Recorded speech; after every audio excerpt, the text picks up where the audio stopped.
So, good afternoon, everyone. So, we're going to start the Sutta class. Namo tassa bhagavato arahato samma sambuddhassa. Namo tassa bhagavato arahato samma sambuddhassa. Namo tassa bhagavato arahato samma sambuddhassa. Buddhaṃ dhammāṃ saṅghāṃ namasami.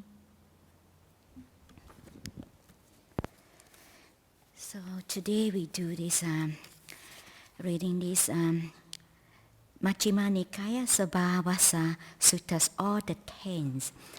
So because one of the reasons I choose these suttas because the Buddhas talk about this, all the Taints. Anyone knows what the Buddhas refer to all these Taints? This asava. So there are 3 types of asava. So what are the 3? There is a karma asava, and bhava asava, and avijja asava. This is the taints, this is the defilements that keep us in, this is the underlying tendency to keep us in the samsara. This is the taints. That's why the Buddhas, in these suttas, the Buddhas talk about the destruction of all these taints. So this is the defilements that keep us in the samsara. So these taints actually is different, the context is different from the 3 defilements that we usually mention, that is greed, hatred, and delusion. Is that the context is different. That is more referred to the ethical, that is unwholesome deeds. That's these 3 defilements, that is a greed, hatred, and delusion. So that's why hatred is not one of the asava, but the craving, the greed is the craving. So the Buddhas mentioned again and again, they said anger is, they said no, greed is less blameable, but it's difficult to remove. Anger is blameable, but easier to remove. And delusion, ignorance, is very blameable and is very difficult to remove. Because of delusion, isn't it? Ignorant, we don't know. That's why we have this greed. So usually this hatred, anger actually is derived from greed, isn't it? When pleasant feelings we like, then we want more. If we cannot get what we want, we got angry, we get upset. So in this dependence, in this Four Noble Truths, the source of suffering is a craving to be exist, isn't it? The 3 cravings, the craving sensory pleasure, that's a craving to be, craving not to be. That's the bhava asava. And the other one is a karma asava. Karma asava is our sensory pleasure. That is the taints. That is the underlying tendency. That is the one who keeps us in the samsara. So I will start reading this, and then if any questions you can ask. So, all the taints, thus have I heard. On one occasion, the Blessed One was living at Savatthi in Jeta's grove, Anathapindika's park. There he addressed the bhikkhus thus, "Bhikkhus, Venerable Sir," they replied. The Blessed One said this, "Bhikkhus, I shall teach you a discourse on the restraint of all the taints. Listen and attain closely to what I shall say." "Yes, Venerable Sir," the bhikkhus replied. The Blessed One said this. Okay, so that's right. The destruction of the taints, we need to restrain first, isn't it? To weaken the taints before we be able to totally uproot, the destruction of that, we have to restrain first. It's just like we're cutting a big tree. We have to get off the branches, bit by bit until, to half, then only we uproot the whole thing. So there's like the whole path of practice, that's like start from the restraint, how to restrain these taints or this underlying tendency, not to allow this underlying tendency to arise. So when it's already arise, how to not to allow it to go further. So if we are not careful, if we are heedless, we get caught, isn't it? When this taint, we allow this taint arise, and those unarisen one arise, and those already arisen become stronger. So we strengthen those taints. Then this the taints that really keep us in the samsara, keep us in this whole cycle of rebirth. So, because I said that the destruction of taints is for one who knows and see, not for one who does not know and see. Who knows and see what? So, this knows and see actually is referred to the wisdom aspect. That is that through our wisdom it's not the physical eye seeing. That is the knowing and the seeing that is from the mind. That is the wisdom aspect. So, wise attention and unwise attention. When one attends unwisely, unarisen taints arise and arisen taints increase. So they say if we attend unwisely to those unwisely, unarisen taints arise and arisen taints increase. When one attends wisely, unarisen taints do not arise and arisen taints are abandoned. So like sometimes like if we don't attend, like we don't reflect, we don't give consideration, that is like we are giving the condition for those taints to arise. So he further said, because there are taints that should be abandoned by seeing. There are taints that should be abandoned by restraining. There are taints should be abandoned by using. There are taints that should be abandoned by enduring. There are taints that should be abandoned by avoiding. There are taints that should be abandoned by removing. There are taints that should be abandoned by developing. So now it started each one of them. What are the taints that is should abandoned by seeing? So he said, what taints, because, should be abandoned by seeing? Here, because, an untaught ordinary person who has no regard for noble ones and is unskilled, undisciplined in the Dhamma, who has no regards for true man and is unskilled and undisciplined in the Dhamma, does not understand what things are fit for attention and what things are unfit for attention. Since that is so, he attends to those things unfit for attention and he does not attend to those things fit for attention. So what are the things unfit for attention that he attends to? There are things such that when he attends to them, the unarisen taints of sensual desire arise.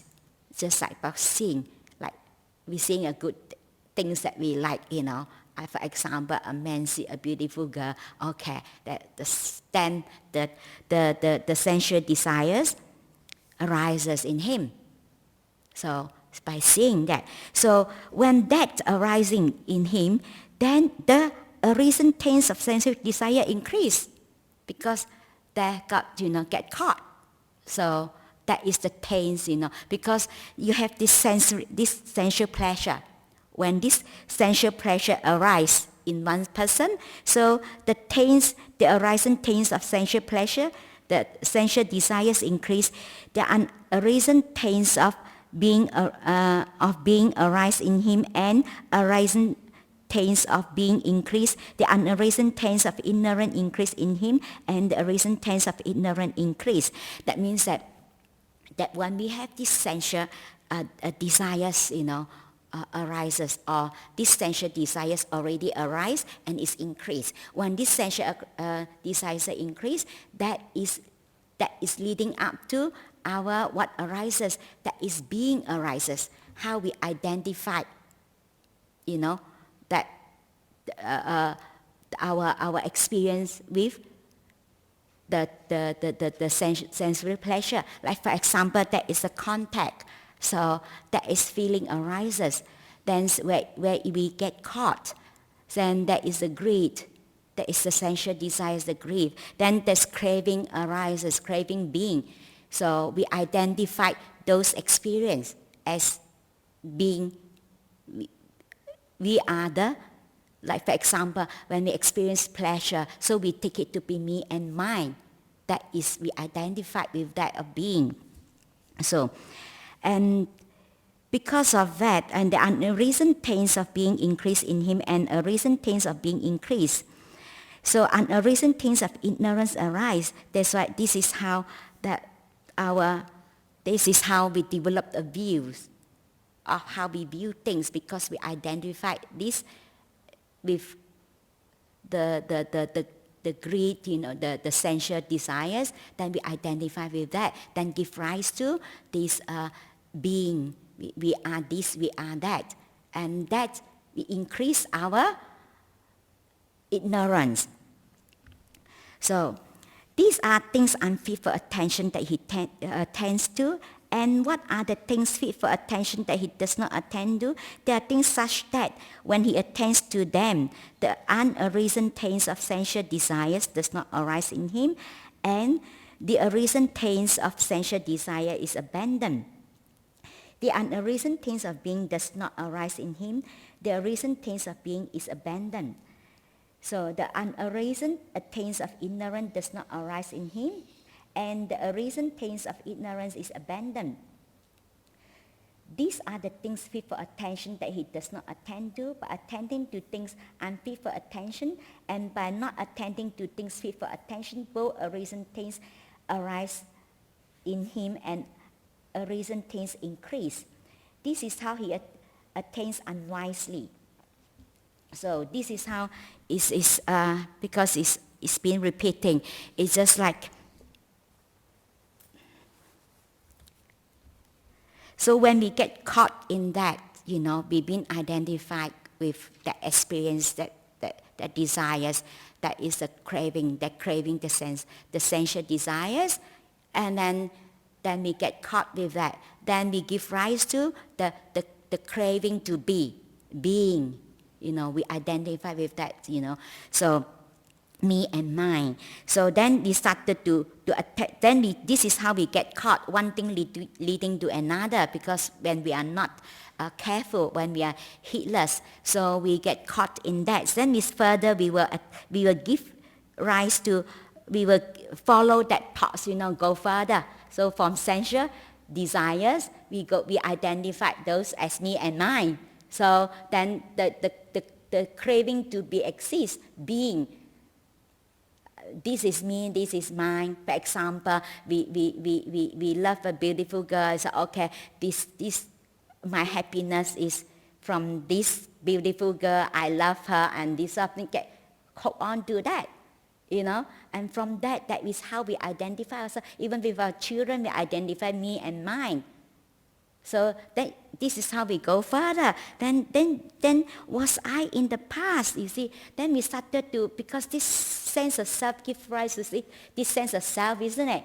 Then doubt arises. Then we started to question, isn't it? Who am I? Was I in the past? Was I not in the past? What was I in the past? And how was I in the past? And haven't been what? And what did I become in the past? Shall I be in the future? Shall I not be in the future? What shall I be in the future? How shall I be in the future? Having been what? What shall I become in the future? This is how we started to have doubt, to questions. So is it that is a rebirth in the future? There is me in the future, or there is me, how, when, how, what was I in the past, and what will I be in the future? And this is, we started because it started from the trigger of that when we seeing something, and this is how this taints leading one thing to another because of the sensual desires. Then we started to have all these thinking about it, and we identify this as a self, as this experience as me and mine, and this self arises. That is the bhava asava. The bhava asava is being like these taints of existence. We are exist. We identify those as me and mine. I am exist. So then we started to give rise to this doubt, about whether what was I, whether there is a past, whether there is any future, any rebirth, So if there is rebirth, that is the future. So who will I become? And how is it? And whole lots of, we started to think, isn't it? I remember when I was young, and I always so scared when I think of that, is it, I don't know what will I be. And if I die, I don't know what, and started all sorts of speculations, and things, and then I find very scary. So each time I think that, okay, I'm too young to think about it. Maybe let me think about it let me worry about it when I get older. We think that only old people will die. We never think that, die will come anytime. So that's kind of, like you just sometimes you don't know, isn't it? Whether that is past, whether there's, I don't know who I was in the past, and I don't know what I will become in the future. And this whole lots, they have lots of doubts. That's why, and then this is how we get caught, we go further. And this is how we develop, and when those already arisen taints, actually we strengthen those, become stronger. This underlying tendency becomes stronger. Craving to be existent becomes stronger because we react to that. We give attention to that. When we give attention to that, it goes further, isn't it? So just give you an example. When I was a trainee nuns, and sometimes I remember that you live in the monastery, then you are living in a community. I remember one day I was feel hurt because I feel like I've been accused of things that I didn't do, So I went back to my kuti, and I was really hurt and upset that, how come that, I'm not like that, This is how we think who we are, we think who, So because if someone said something that we are, we haven't done something, and then how we identify ourselves isn't who we are. When someone says something that is contradict to who we think we are, we got upset. We feel hurt, they identify that is the me and my, the self is there. So then that time I get caught a little bit because I have that reaction. Because I get caught. Because through hearing, through the senses, isn't it? Through the hearing, seeing, and hearing things that, that's contradict to who I take myself to be.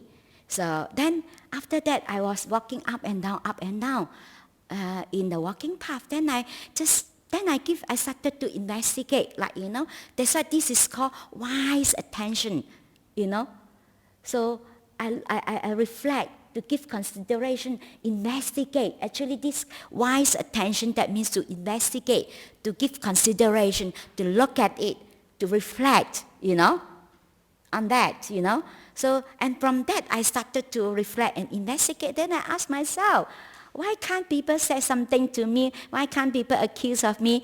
I said, who am I? And then at that moment, I realized that this is I attached to the sense of self. Then I realized that the bigger the ego, the easier you get hurt. You feel hurt, isn't it? Because me, you talk about me, I am, and then that's why if I'm not careful, then I develop a lot of anger and hatred towards the person who accusing me, isn't it? And we think that the person is terrible, horrible, and then we think that our problem is from that person. And this is how we reinforce that if we are not careful. That's why whenever we suffer, it's good that we go back by yourself and investigate to really, give consideration and reflect on that. Because very easily we get caught. And then we think that our suffering is, we can't see that is our own clinging, our own grasping of me and mine. We can't see that. And then we will blame all the people outside, isn't it? Who said that? Actually, what other people say is just sound come in and sound out, But because we take that, when that is we have these 5 senses. They say the karma asava, that is from our senses, the 5 senses. That is these things come from that. So when we hear things, when we have contacts, that feeling arises. That is this dependent origination. When we have the body, we have these 5 senses. When there is contact, feeling arises. Pleasant, unpleasant. Then that is where we get caught, isn't it? We get caught with that. And with that, we give rise to, this craving, tanha. Craving to be, craving not to be, craving like sensory pleasure. We want more. This is nice. This is good. And we can't get what we want. We got upset. We got angry. That is come from tanha. Tanha come from that is craving. Then come to upadana. That is grasping, clinging, isn't it? We hold on to that. That the attachment. This is how we attach. We started to identify ourselves with all the experience, all the like and dislike, we started to identify ourselves. There is the senses of the ego. And this is how the dependence origination. We start with all this mentally, with how we think about it, and we try to make sense of it, and we develop these views, how we view ourselves. And then actually we are we will strengthen our views of ourselves, isn't it? Because we get caught. This is how. Then our ego become bigger, rather than being weakened. But if we see that, we don't follow that, we don't react to that. It's just like yesterday, the thoughts that I gave. If you don't attend to that, you do not follow that, you do not react to that, then you will not go further. So that's like, this is how that is from the bhava asava, the karma asava, that is the sensual desires. That's that then leading to this bhava asava, that is the being, the existing being exists, the taints. That is this is some translate these taints as influence or influx. For the Chinese agamas, they translate as outflow. This is how we outflow. Our energy is going out there, thinking that this is being influenced by that. The influx because of the context, and this arises, and this is how our energy, isn't it? Actually, this uses up lots of energy, isn't it? Can be very draining when our mind, go on and on with this, and then got upset, got angry with this emotion, and that is how we leading that. Then this is our senses of our ego being become stronger. This is how we get caught in this samsara and this dependent origination, when we get this clinging and attachment to that. And then this is how the birth, we existence, then we have rebirth, we have another rebirth, and then we cannot escape from this old age, illness, sickness, and death, and then we go round and round and round in that samsara. So yes. How would you deal with that situation if you were in the workforce? Mm-hmm. It wouldn't be so easy. If you said you were on your own, you were able to walk the path and reflect for some of your teaching. Mm. If somebody's in the workforce and they're being accused like that. Yeah, they say sometimes it's good that we try to avoid, like, for example, sometimes if you know that you really can't deal with the situation, it's always good to walk away. That's why I can understand, like sometimes it's allowed people to have the space to deal with that. But that's why it's very important that we apply this, moment to moment mindfulness in our daily life. Our practice is not only sitting on the cushion. So be consciously aware and we learn how to stop, how to prevent that from going further, What I was mainly thinking of is the rest of the staff. No, that time actually I be able, on that spot, actually I be able to hold myself. Like I'm not like, because of the practice, I do have some extent, sometimes you can hold yourself that moment, but doesn't mean that you have let it go, isn't it? In front of people, okay, you just smile, but inside that is still, you couldn't let that go, it's there, because it's your sense of self, your sense of self-interest being threatened, isn't it? This is me, this is mine, something, someone said something that is like, you feel your sense of self being threatened, isn't it? Because how we identify who we are, this sense of self. So this is how normally when I feel that I have, because I have enough mindfulness and I have enough strength to hold myself, and I know that this is what that I need to deal with, then I go back there. I used to walk up and down, I walk up and down my kuti, up, down, up, down, up, down, up, down, up, down. And I just keep letting that out. And then, this keep coming, this thinking about it is coming and coming. And then I just, to observe, to see what's happening to the mind, and this happening, and suffering, isn't it? Then I can see the suffering, So that is the suffering. But a lot of people don't see that suffering. If you see that there is a suffering, then she will do something about it. And you started to look for what causes this suffering.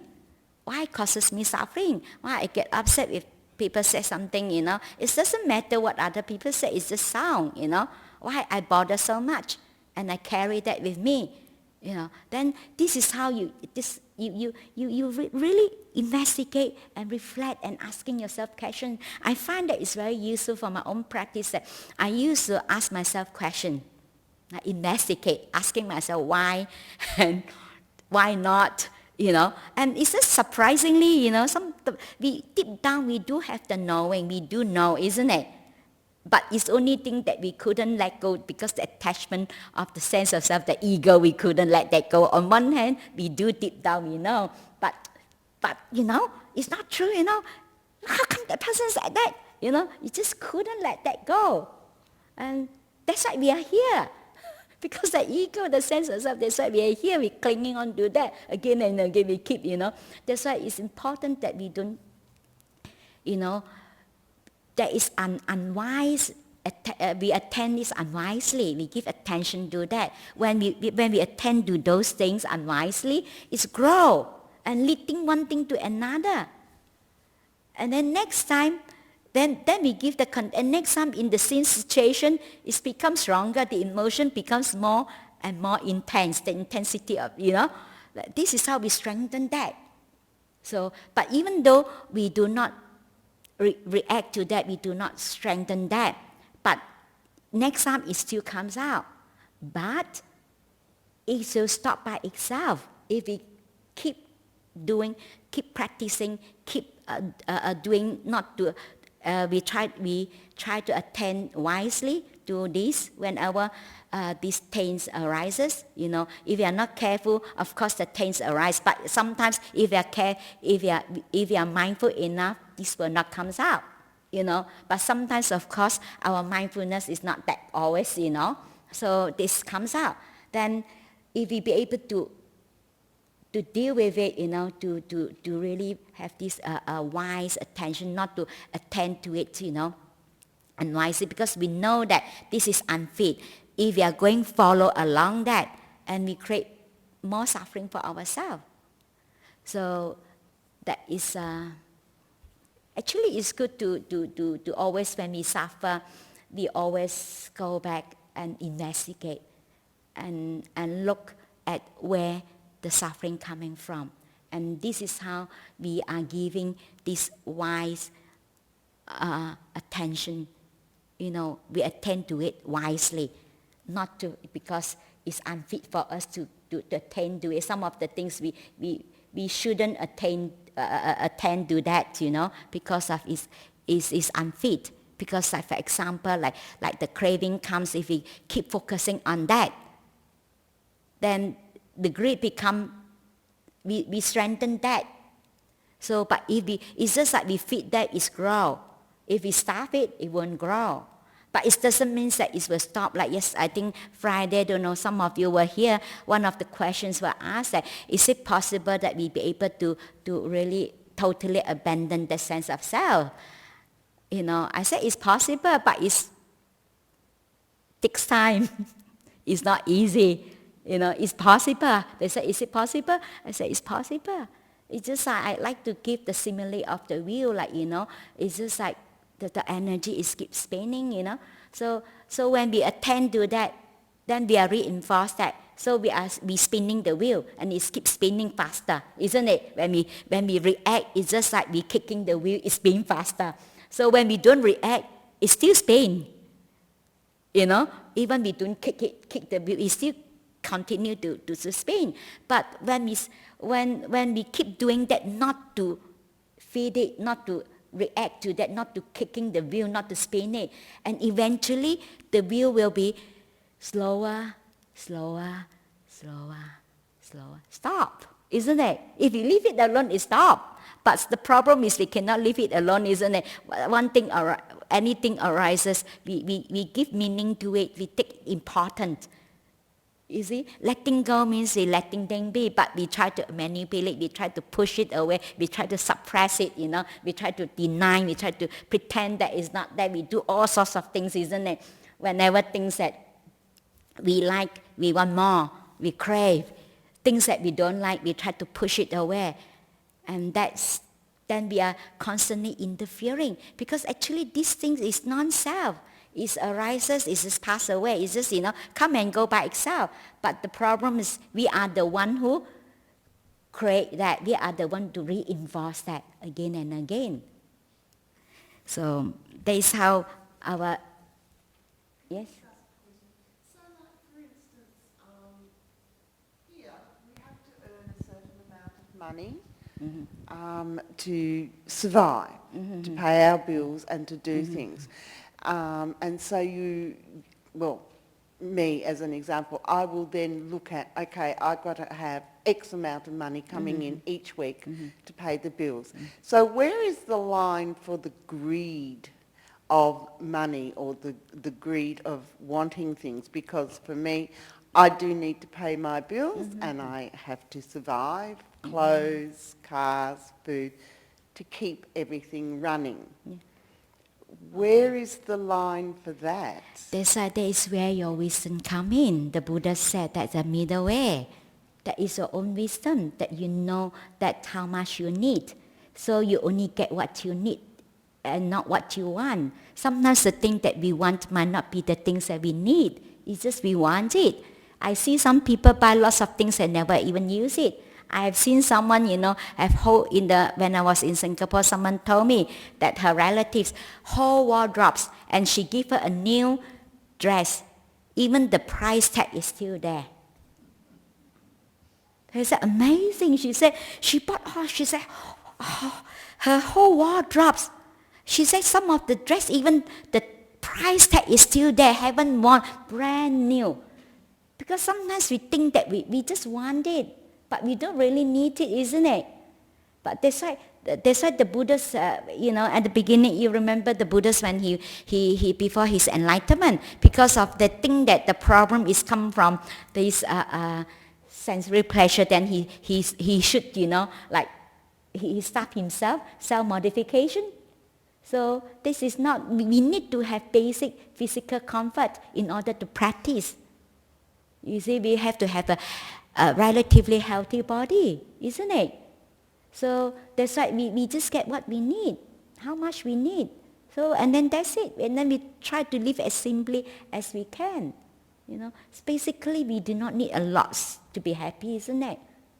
But then, like, for instance, with desires to travel and to see different things that's why and to this is why experience.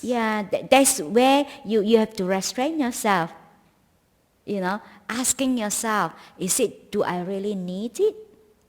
Is it that, haven't I seen enough? But isn't it fun and enjoyable? So, and how long it lasts? And sometimes we do have to ask ourselves. Like I remember that I think I share this with many people, this story that when I was, I remember this gentleman was here too, when I give the talks, I was invited to Burma. And before that I was peaceful, I was so happy completely. I have no craving, no any desires to go anywhere. I was really quite happy and peaceful until someone invited me to go to Burma. And this is trigger of my desires. And I think about it the whole night. I was thinking, tomorrow how am I going to talk to Ajahn Maya? How am I going to convince her to let me go?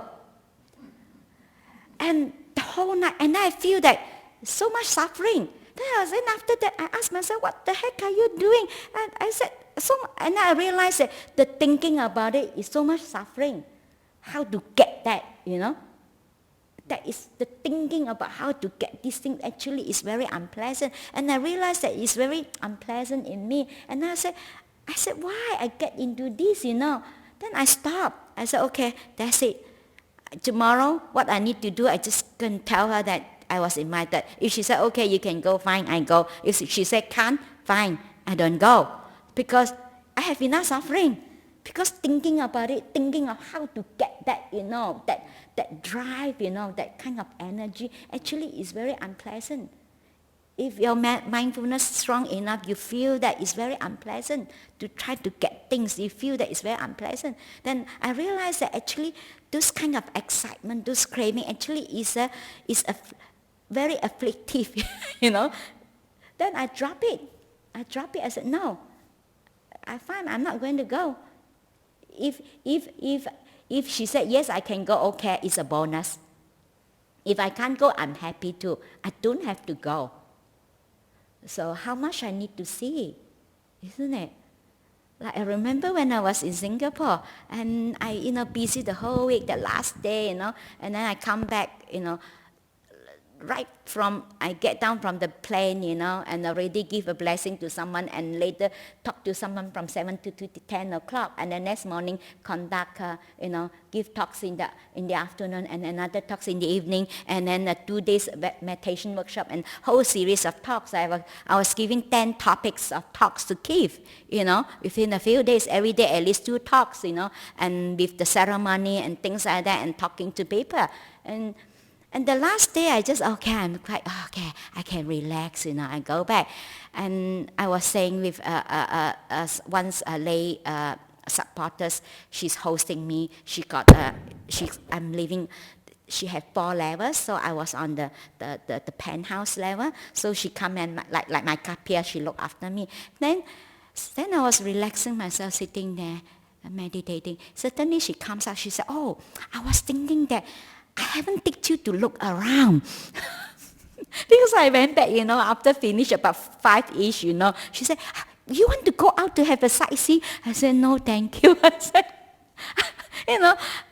I'm fine, I'm okay. Are you all right? Is she sure? Because she is just good. She think that is kind, want to take me to go around for sightseeing. I said, no, I do not need that.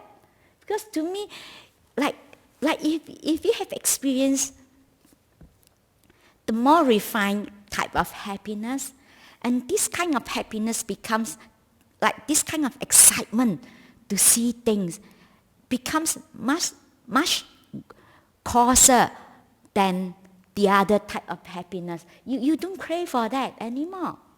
This is why you don't crave for that, because that is very gross compared to the happiness come from stillness, the happiness come from, the deep meditation. And this is just like, just like people having all this refined food, and when you taste the coarser food, you say, oh, this is more coarser.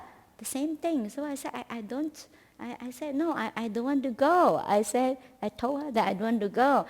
And because this is how people think that go around sightseeing, see this, see that, will be happy. So, and sometimes it's good you restrain yourself. So, because this is how, like, it's just Achancha said to his monk. He said, most of us don't do terrible thing, isn't it? You don't. But this underlying tendency, and this is not immoral by itself. It's not. So it depends on whether we want to keep wandering in the samsara or not. So if we really want to get out of this cycle of rebirth, that we need to restrain ourselves, not to allow this asava, this underlying tendency that really keep us in samsara. That's why we need to give consideration, reflections, and look at it, to keep a check, and also keep us in place, not to follow that. So is it answer your question?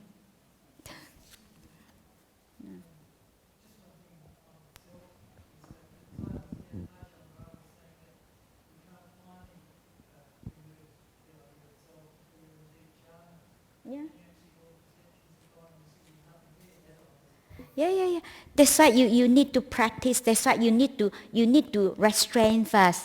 You need to weaken it. That's why, because the five hindrances actually is the condition that clouded the mind. That's why we have this distorted view. How we view things, we distort it. We perceive dukkha as happiness, and that's why we have to abandon that. But before that, we need to weaken, because it will not totally uproot if it's too strong. It's just like we keeping precept, we strength when we restrain that, that is help to weaken it. It's just like you have seen how people cut the big tree. They can't just cut like that. You can't, isn't it? You have to start to cut all the branches before you uproot the whole thing, and then the branches. Then you come to the tree trunks, and slowly then only you left only that part only they pull out. You can't just pull the whole tree out. It's the same thing. Like that is by restraining. Actually, is you have to weaken that. We have to restrain ourselves before we can uproot the whole thing, and be able to abandon, to be able to overcome that five hindrances. That's why you have to be in deep jhana. That's why, that is without the view, because then we can see things clearly. But it's a long way to go there, isn't it? So that's why all these practices is just keep doing. That's why we don't thinking too far ahead that what attainment, So we don't, but we just keep doing, because it's the Buddha's emphasize again and again is a gradual training. It takes time, little by little. So you can't just destruct the whole thing, isn't it? That's why we have all these practices. Actually, all these practices is to not to strengthen our taints, our defilements. So because when we react to that, actually we strengthen that, and then it becomes more intense, isn't it? That's why you slowly, then until that you without these five hindrances, then the mind is really clear, bright. Then you can see things as they really are. You can see things. You can see that. You can really see these three characteristics. You understand the Four Noble Truths. But it's not the superficial type, Or we thought that we know. Actually, that is not the one, And you need, but we can't just use willpower to just get there. So it takes time, Keep practicing, restraining our mind. That's why we keep precepts. To restrain ourselves, to weaken the five hindrances. Then we can only to overcome that, slowly, and it's a gradual training. It takes time. And I guess it would also be around your own personal boundaries or lines of what you think is greed and what you think Yeah. is needing. That's why again and again it's come back to the wisdom as well. That's why the whole path of practice is Noble Four Path. You begin with, that's why, with right view and right intention, and the end of the path is also is wisdom. So we got to have a bit of wisdom to start off with, to see that is what is really beneficial, what is not beneficial. And that's like to where to draw the line actually is have to come from our practice. And actually no one help us. We have to help ourselves to develop our own wisdom and see where to draw the line and where we should restrain ourselves and keep investigating. You see, do I want to continue like that? Do I want to just, keep going, or I want to go further? And not to worry so much. This is it's just cause and effect, things, you just put in the causes, you keep practicing, and we have to start with where we at, and we cannot say that I just want to straight away, I want to become Sabbasava. You cannot, We have to start with where we at, and it is, it's just example. For example, if from here, from Gijikena to Perth, it takes about 45 minutes. Or 50 minutes, and we cannot say, I want it faster, I want half an hour. You can't, isn't it? It just takes that long time because you have so much, because this is being accumulated for so long, and it takes time to wear out that energy. It takes time. So that's why the Buddha said it's a gradual training. So, but actually it's good sometimes we read this to remind us, sometimes that we check ourselves out, keep check and restrain ourselves and ask ourselves whether do I really need this, how much I need in order to be happy, So, okay, then because of this, the sense of self, and then that when he attains unwisely in this way, one of the 6 views arises. One of the 6 views, how we view ourselves. Personality views, how we view ourselves. That is a avijja asava. This is the taints arises. You see, one leading to another. You see, and the view self exists for me arise in him as true and established, as I just now mentioned to you, how we take this to be me and mine. That is, the self exists for me arise in him as true and established. Or the view no self exists for me arise in him and established. Here no self doesn't mean that is what the Buddha talking about. The non-self is annihilation. There is no self, there is annihilation. Like there is craving to be and craving not to be. Craving not to be is annihilation. There's no rebirth, no self. That's it, There's only one birth. That is not the non-self but the Buddha mentioned. So this is no self exists for me arise in him as true and established. That is annihilation. Or the view I perceive self with self arises in him as true and established. That is, you perceive that is a self, that is the observer, the self, observing all these emotion phenomena that as a self, like a coin with 2 sides. Like that is a self, that is the observer, that is the observed with the observer, and the observer with what we observe, that is also self. And then he said, I perceive not self with self. That means that is everything is just consciousness. So it's all energy. There is no self.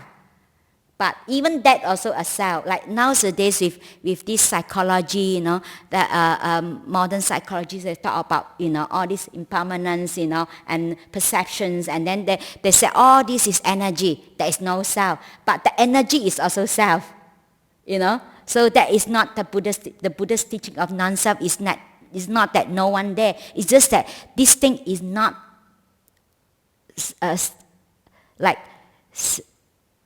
this thing is not like unchanged, it's not there forever, the same me there, that is because it keeps changing,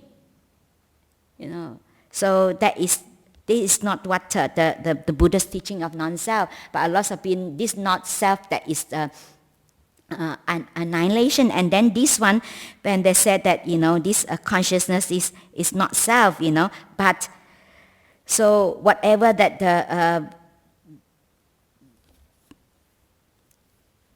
I perceive self is not self, yes, then all this is non-self, is all energy, and this is also a self.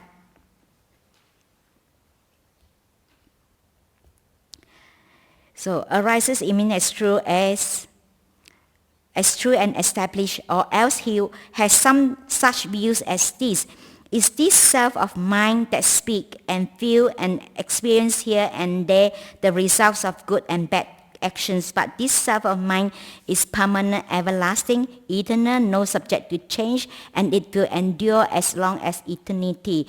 So all this how we have these speculative views that is self, this is self eternal, there is no change, that is me, Even if you read this embracing next of all views, that this Brahmajara Suttas, that is the Buddha's talk about many types of views. Even the Buddha's mentioned, I remember it was really struck me when I read that many years ago. It's more than 15 years ago I read that. And even some monks, he be able to recollect their past life, because he can recollect many past life. And his belief that is self, because you see, I have self. And that belief that is the eternal self. Even some people there is a wrong view, distorted view. So actually there are the four distorted views the Buddha's mentioned. That is the view that we perceive pain as happiness, pleasure. So that is a distorted view. And something that is unattractive as something that is attractive. Something that is not permanent, we perceive that as a permanent. It's fixed, it's permanent, it's always eternal. And then things that is non-self, there is no self there, as self. So this is the four distorted views. And this is the inherent taints. There is the asava. There is avijja asava.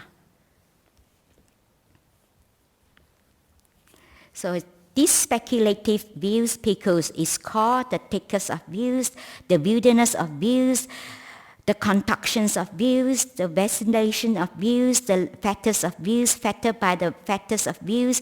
The untaught ordinary person is not free from birth, aging, death, from sorrow, lamentation, pain, grief, and despair.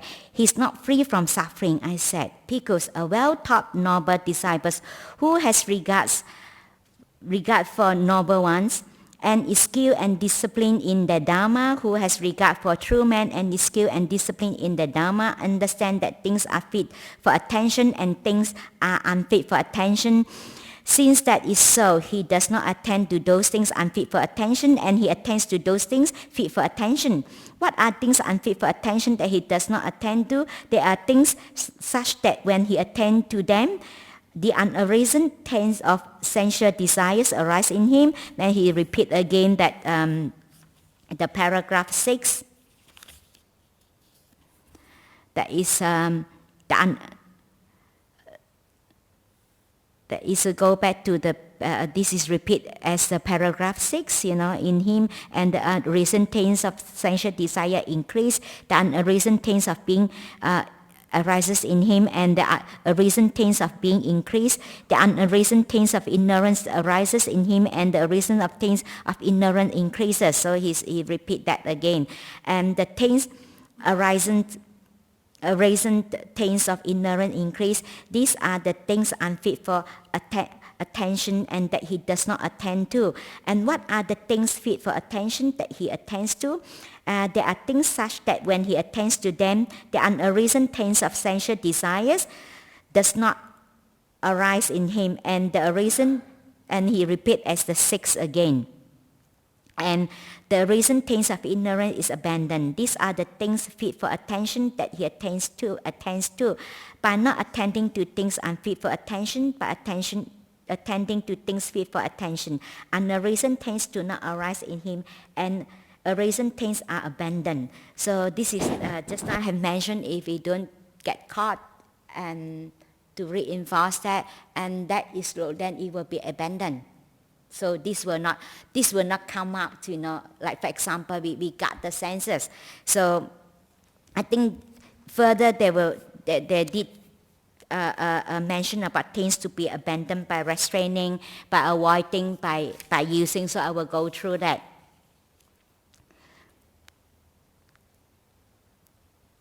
So these are things fit for attention that he attends to by not attending to things unfit for attention, and by attending to things that fit for attention, and the reason taints do not arise in him, and reason taints are abandoned. So he attends wisely. This is suffering. So that's why we can, and he attends wisely. This is origin of suffering. He attends wisely. This is the cessation of suffering. He attends wisely. This is the way leading to the cessation of suffering. When he attends wisely in this way, three factors are abandoned in him: personality views, doubt, adherence to rules and observance. These are called the taints that should be abandoned by seeing. That is, you are seeing the Dhamma. That is the stream winner. You see you see the Four Noble Truths. That is, then the three lower factors, that doubt, adherence to rules and observance, and personality views, and that's abandoned. So that is referred to the Sotapanna, the stream winners, that you see the Dhamma. So now he goes to taints to be abandoned by restraining. What taints bhikkhus should be abandoned by restraining? Here a bhikkhu, reflecting wisely, abides with eyes, faculties restrained. What taints, vexations, fever might arise in one who abides with eyes, faculties unrestrained. There are no taints, vexations, or fever in one who abides with the eyes, faculties restrained.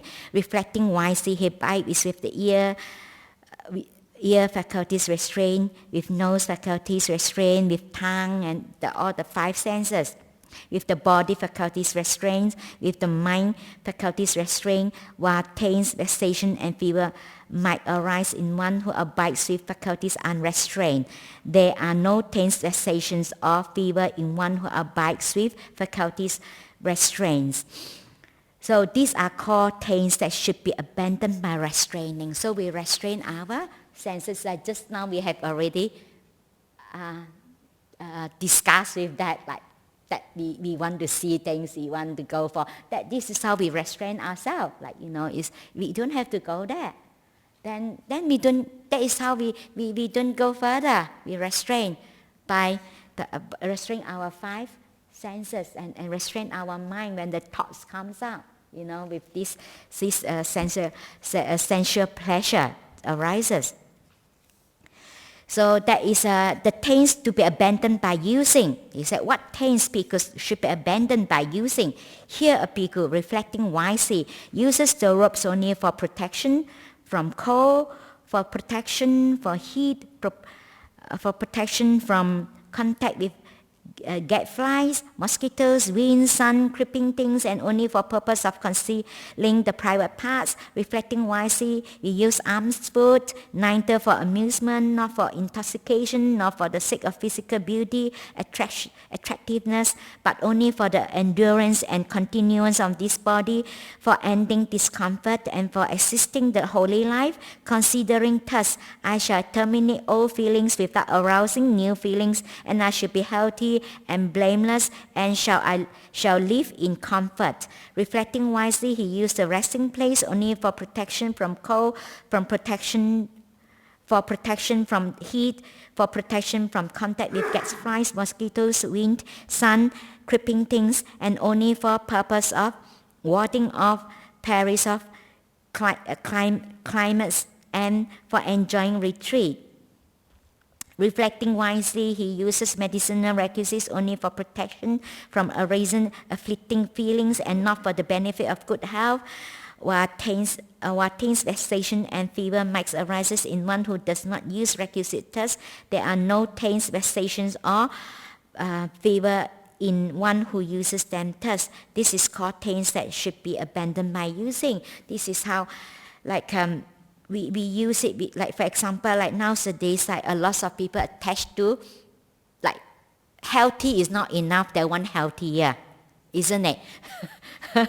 Then they stuff themselves with lots of health food, the supplement, this is very expensive, organic, this and that. And I find these people become more unhealthy because it's very stressed, isn't it? Because you're so worried about your health, so much that actually becomes more unhealthy. So yes, we need to look after when we are sick, we see doctors, but sometimes people tend to worry so much and clinging on to that, That's why we have to, when we use this thing also we reflect, give considerations, That's why each time, whatever we use, that's why in the monastic training, we always, that's why we have this monastic reflection, that each time, actually, I encourage the nuns to reflect that even every day, because we used to do this chanting every fortnight. That is, I'm no longer living according to worldly aims and values. Sometimes we need to keep reflecting ourselves.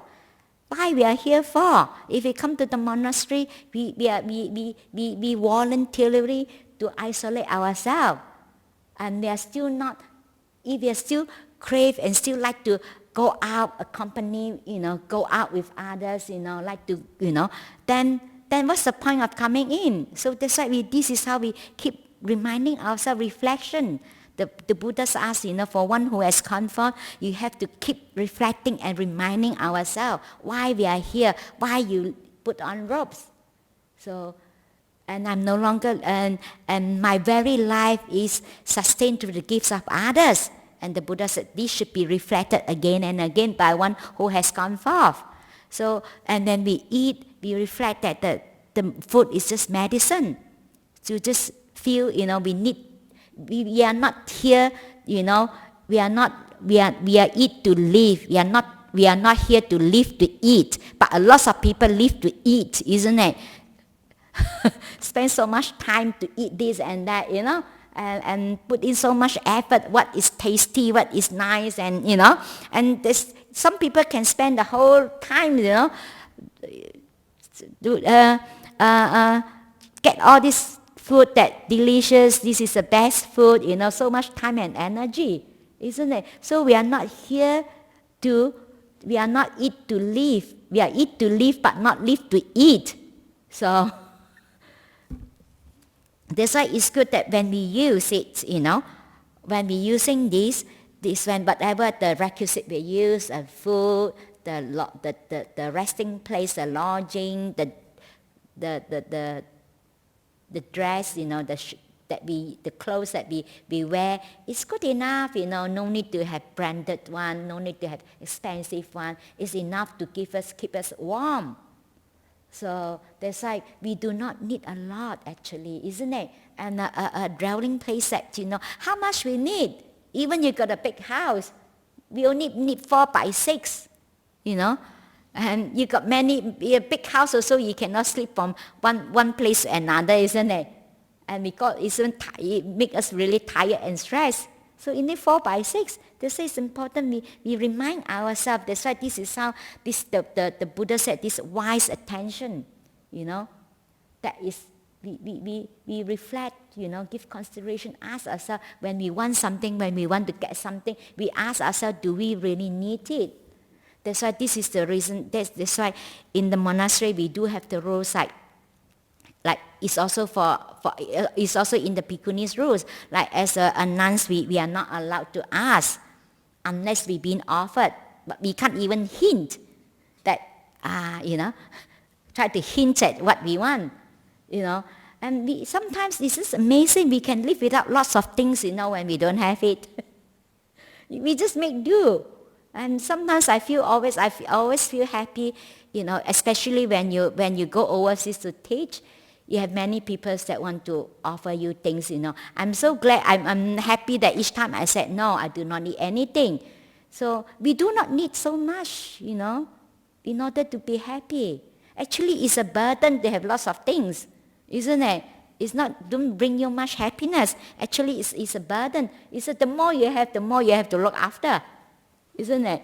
You have to worry about it, and you don't even worry about whether the robbers come in to rob you. You have nothing to give. It's okay, you help yourself, see whatever you can take, please take it. If you don't have valuable things, you don't even worry about that, isn't it? So, taints to be abandoned by endurance. So what taints bhikkhus should be abandoned by endurance? Here a bhikkhu, reflecting wisely, bears cold, heat, hungers, and thirst, and contact with gadflies, mosquitoes, wind, sun, and creeping things, endures ill-spoken, unwelcome words, and arisen bodily feelings that are painful, racking, sharp, piercing, disagreeable, distressing, and menacing to life, while taints, vexations, and fear might arise in one who does not endure such things. There are no taints, vexation, or fever in one who endures them. They call the taints that should be abandoned by enduring. They said, like, this is how, that just now we talk about how when you're outside there, like someone saying things like that. So sometimes we just endure, practice endurance. So okay, just endure. So okay, if some people just said terrible things to us, we just endure that.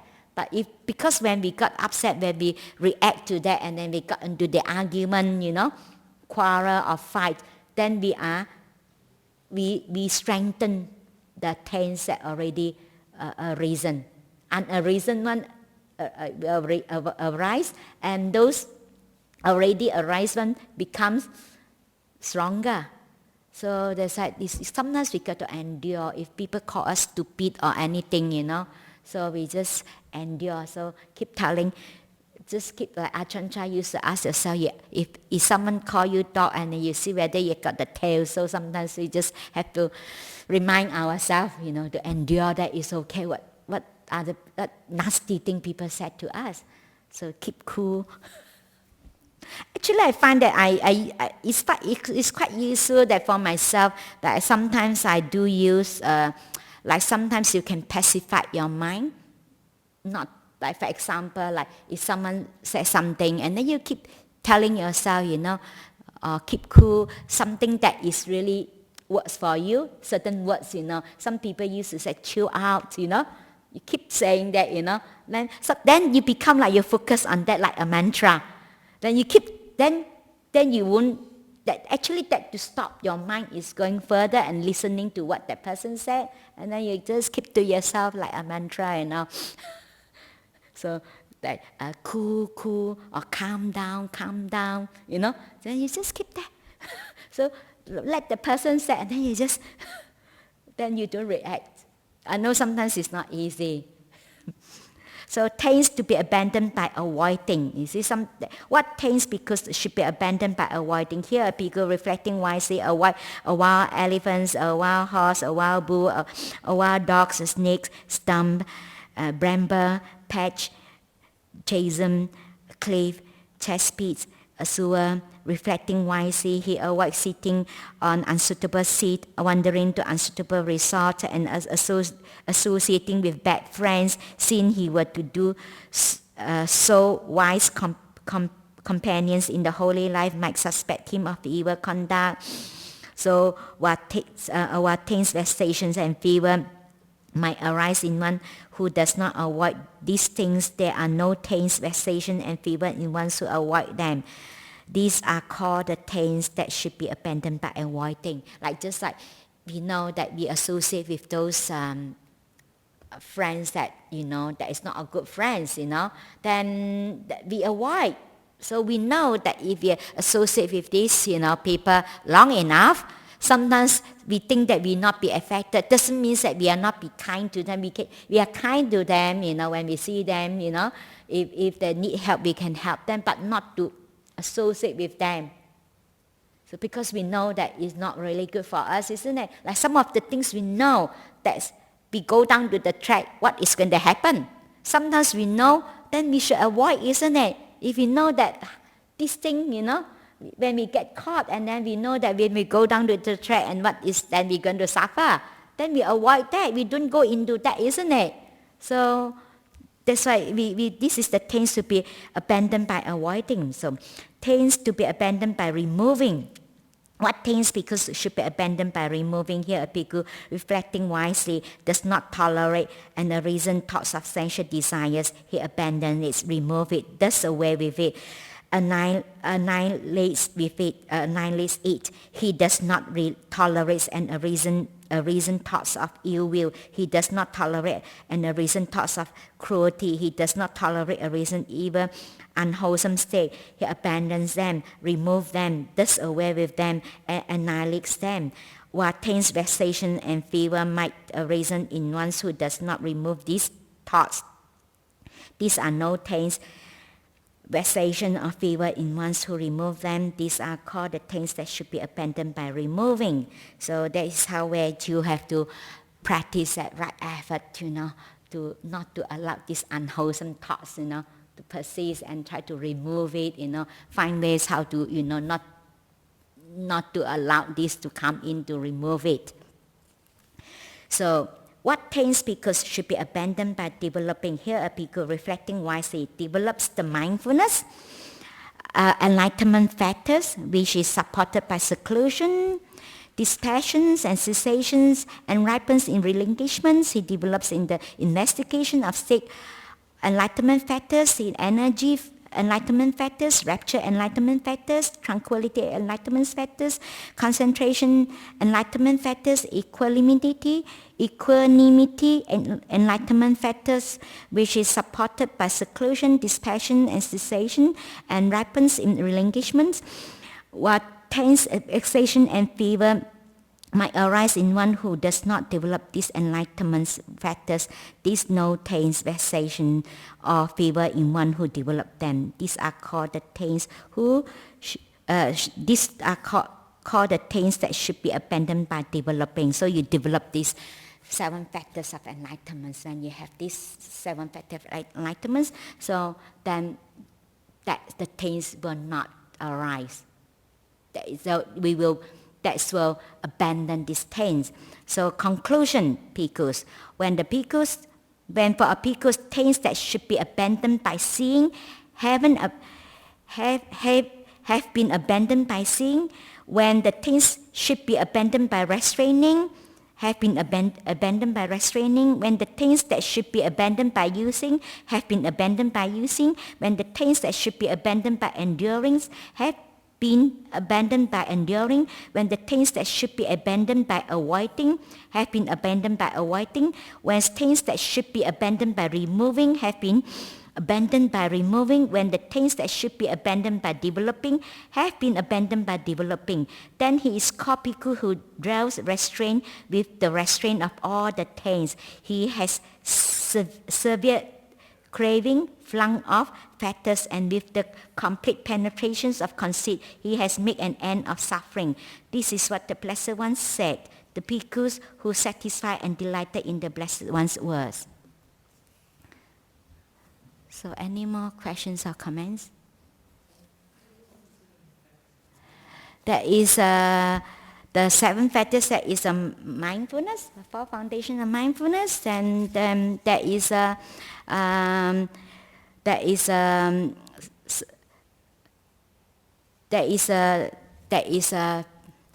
first one is 4 foundations of mindfulness, and then there is the rapture, piti, sukha, and what it says, the happiness, and the Yeah. Tranquility, and then the stillness, the happiness, stillness, and then the equanimity. That's the seven. That's the 7 factors of enlightenment. So yeah.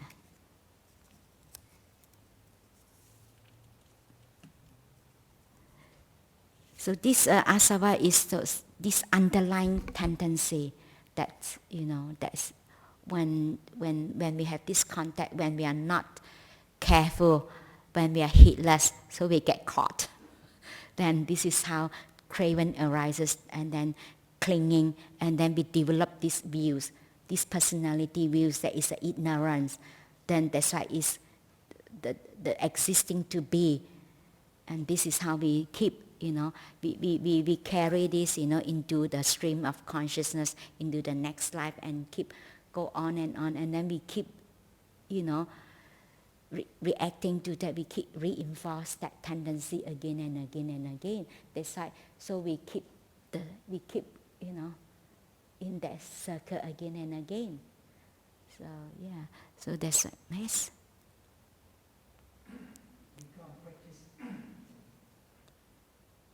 We can't practice endurance and forgiveness without being practically provoked. Mm-hmm. Now I'm looking at this from a different angle, mm-hmm. as an opportunity to practice, to become a better person. Mm-hmm. I see it as a chance for me to practice. Mm-hmm. Yeah, because this is a gradual training, it's going to happen overnight. So that's why sometimes a lot of people do not take delights or do not appreciate how far they come to, They always say that I have no progress, but actually they did, they do really well, compared to, you look back, sometimes you see, like in the past, you used to be very up and down already. Reacting to, in the same situation, but now you become really cool, and of course it's little by little. So we cannot use our willpower to get rid of this. If we can do that, all of us got enlightened already. So we all. That's what the Buddha said. If the teaching that what the Buddha is teaching, he will not teach if those listen to his teaching and applied it and follow instruction, to apply it. And if they cannot get enlightened, so what's the point that he's going to teach? It's no point. It teach you're not going to get enlightened anyway. So it's just wasting his time and energy. But it's because it's possible, but it's difficult. But because we've been conditioned, we are all results oriented. We always want to look at the results. And actually, it's we have to put in the courses, keep practicing, and and actually we keep looking at what we haven't achieved yet, and we don't look at what we already so far have achieved to really appreciate oneself, because it's important to be able to have the appreciate oneself. And to have this self-respect, because when you have that, then you have this self-confidence. You have confidence, that you have the faith that, me too, I can get enlightened. It's possible. It's not that it's impossible. So any more questions or comments? Okay, maybe we're going to end.